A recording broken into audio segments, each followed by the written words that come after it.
സിനിമയുടെ സംവിധാനത്തിൽ ഇന്ന് നമ്മുടെ തിയേറ്ററുകളിലേക്ക് റിലീസ് ചെയ്തിട്ടുണ്ടായിരുന്ന ഒരു ദിലീപ് കോമഡി ഫിലിം ആയിരുന്നു പവി കെയർടേക്കർ എന്നുള്ളത്. എന്തായാലും ഈ ഒരു ചിത്രം എങ്ങനെയുണ്ട് എന്ന് നോക്കാം. സിനിമയുടെ കഥ എന്ന് പറയുമ്പോഴത്തേക്കും നമ്മുടെ ചിത്രത്തിലെ കഥാനായകൻ്റെ പേര് പവിത്രൻ എന്നുള്ളതാണ്. ആള് ഒരു ലക്ഷറി ഫ്ലാറ്റിലെ കെയർടേക്കറൊക്കെയാണ്. എന്തായാലും അദ്ദേഹത്തെ സംബന്ധിച്ചിടത്തോളം അദ്ദേഹം ഒരു ഒറ്റത്തടിയാണ്. പെണ്ണ് കെട്ടാനോ ഒന്നും തന്നെ വലിയ താല്പര്യമൊന്നുമില്ല. ഒറ്റത്തടിയായിട്ട് നിൽക്കാനാണ് എന്തായാലും അദ്ദേഹത്തിൻ്റെ ഒരു ലക്ഷ്യം എന്നൊക്കെ ഉള്ളത്. അങ്ങനെ ഇരിക്കെ അദ്ദേഹത്തിൻ്റെ ജീവിതത്തിലേക്ക് അപ്രതീക്ഷിതമായിട്ട് ആകസ്മികമായിട്ട് ഒരു പെൺകുട്ടി കടന്നെത്തുകയാണ്. ഇതിനുശേഷം എന്തൊക്കെ സംഭവിച്ചു എന്നുള്ളത് സിനിമ കണ്ട് തന്നെ മനസ്സിലാക്കിയെടുക്കുക. ഇനി ഒരു സിനിമ എങ്ങനെയുണ്ടെന്ന് ചോദിച്ചു കഴിഞ്ഞാൽ ഒറ്റ വാക്കിൽ പറയാൻ സാധിക്കുന്നത്, ഇപ്പം ഒരു കുടുംബമൊക്കെ ആയിട്ട് പോയി ജസ്റ്റ് ഒന്ന് രസിച്ചിരുന്ന് കാണാൻ സാധിക്കുന്ന ടൈപ്പ് ഒരു സിനിമയാണ് കെയർടേക്കർ എന്ന് പറയാൻ സാധിക്കും എന്നുള്ളതാണ്. ഇപ്പോൾ ഇതിൻ്റെ കഥയൊക്കെ എടുക്കുകയാണെങ്കിൽ അങ്ങ് വലിയ മാരക സംഭവമൊന്നും അല്ല, കുഞ്ഞിക്കഥയാണ്. ഓക്കെ, എന്നാലും ഇത്തരത്തിലുള്ള ദിലീപ് സിനിമകൾ നമുക്ക് എപ്പോഴും അറിയാം, അതിനുള്ളിൽ തിരക്കഥയ്ക്കുള്ളിൽ അത്യാവശ്യം എൻ്റർടൈനിങ് ആയിട്ടുള്ള കുറേ എലമെൻസ് ഒക്കെ വെച്ചാണ് അദ്ദേഹത്തിൻ്റെ ഓഡിയൻസിനെ എപ്പോഴും സാറ്റിസ്ഫൈ ചെയ്യിക്കേണ്ടത്. എസ്പെഷ്യലി കുട്ടികളെയും അല്ലെങ്കിൽ കുടുംബം എന്നുള്ളൊരു കാര്യമാണ് ഞാൻ പറഞ്ഞു വരുന്നത്. അപ്പോൾ അത്തരത്തിൽ ുള്ള ഓഡിയൻസിന് വേണ്ട ചേരുവകൾ, ഇപ്പോൾ ഹ്യൂമർ ഉണ്ടോ എന്ന് ചോദിച്ചു കഴിഞ്ഞാൽ അത്യാവശ്യം ഹ്യൂമറൊക്കെ കുറേ കൊടുക്കുന്നുണ്ട്. അതെല്ലാം വർക്കൗട്ട് ആയിരുന്നു എന്നൊന്നും പറയുന്നില്ല.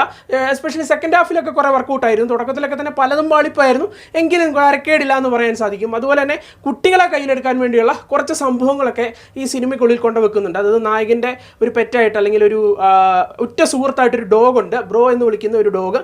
അതുപോലെ തന്നെ ഈ ഒരു സിനിമയ്ക്കുള്ളിൽ ഫസ്റ്റ് ഹാഫിൽ ഒരു അത്യാവശ്യം ലെങ്ത് ആയിട്ടുള്ള ഒരു സീക്വൻസ് ഉണ്ടായിരുന്നു. ഒരു എന്താണ് പറയുക, നമ്മുടെ ടോം ആൻഡ് ജെറി ടൈപ്പിൽ ഒരു മരപ്പെട്ടിയും നമ്മുടെ ദിലീപ് അദ്ദേഹവുമായിട്ടുള്ള ഒരു സെറ്റപ്പൊക്കെ ഉണ്ട്. അതൊക്കെ എനിക്ക് തോന്നുന്നു തിയേറ്ററിൽ എന്തായാലും കുട്ടികൾ നല്ല രീതിയിൽ ഇരുന്ന് എൻജോയ് ചെയ്യും. അങ്ങനെ ആ ഒരു എഴുത്തി ഒരു സിനിമയ്ക്കുള്ളിലുണ്ട്. അതായത് അദ്ദേഹത്തിൻ്റെ ആ ഒരു ആരാധകരെ അല്ലെങ്കിൽ അദ്ദേഹത്തിൻ്റെ ടാർഗറ്റഡ് ഓഡിയൻസിനെ കയ്യിലെടുക്കാനുള്ള കുറച്ച് മൊമെൻറ്റ്സ് ഒക്കെ എന്തായാലും സിനിമയുടെ തിരക്കഥയ്ക്കുള്ളിലൂടെയൊക്കെ തരുന്നുണ്ട്. കൂടാതെ ദിലീപ് ആകട്ടെ, ജോണി ആൻ്റണി ആകട്ടെ, അതുപോലെ ഈ ഒരു സിനിമയ്ക്കുള്ളിൽ 3 നായികമാരുണ്ട്. സാധാരണഗതിയിൽ ഈ ഒരു നായിക വരുമ്പോൾ തന്നെ ചിലപ്പോൾ ഒക്കെ നമുക്ക് അലർജി ആയിട്ട് തോന്നാറുണ്ട്. എന്നാൽ ഇവിടെ 3 നായികമാരുണ്ട്.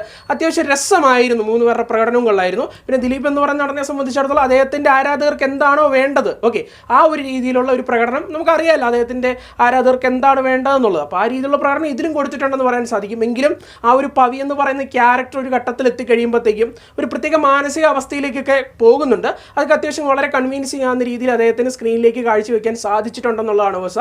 പിന്നെ ടെക്നിക്കലി അത്രയ്ക്കും അങ്ങോട്ട് വലിയ വണ്ടറാണ് സംഭവം ഒന്നും പറയുന്നില്ല, എങ്കിലും അത്യാവശ്യം ഒരു ക്വാളിറ്റി എല്ലാ സൈഡിലും സിനിമാറ്റോഗ്രഫി, എഡിറ്റിങ്, അതുപോലെ തന്നെ ചിത്രത്തിൻ്റെ BGMs, സോങ്സ് ഒക്കെ തന്നെ തരുന്നുണ്ടെന്നും പറയാൻ സാധിക്കും. മൊത്തത്തിൽ പറയുമ്പോഴത്തേക്കും ഈ സിനിമ എന്നെ സംബന്ധിച്ചിടത്തോളം ഇതിൻ്റെ ഫസ്റ്റ് ഹാഫ് ഒക്കെ എന്നൊക്കെ പറഞ്ഞു കഴിഞ്ഞാൽ ഓക്കെ എന്നുള്ളൊരു ഫീല് മാത്രമാണ് നൽകിയത്. കുഴപ്പമില്ല, ഇത് ഒരിടത്ത് തന്നെ ഇങ്ങനെ വട്ടം കറങ്ങിക്കൊണ്ടിരിക്കുകയാണല്ലോ സിനിമ, കാര്യമായിട്ടൊന്നും പോകുന്നില്ലല്ലോ എന്നുള്ളൊരു തോന്നലാണ് ഫസ്റ്റ് ഹാഫ് നൽകിയത്.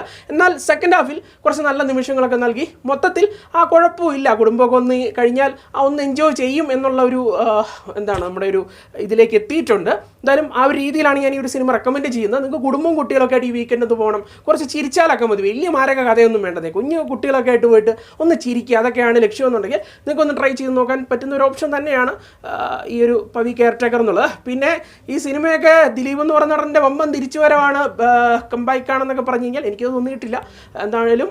പിന്നെ ഒരു കാര്യമുണ്ട്, അദ്ദേഹത്തിൻ്റെ സമീപകാലത്തിറങ്ങിയ ഈ തങ്കമണി, ബാന്ദ്ര തുടങ്ങിയ സിനിമകളൊക്കെ വെച്ച് നോക്കുമ്പോഴത്തേക്കും ഓക്കെ നല്ലൊരു സിനിമയാണെന്ന് പറയാൻ സാധിക്കും.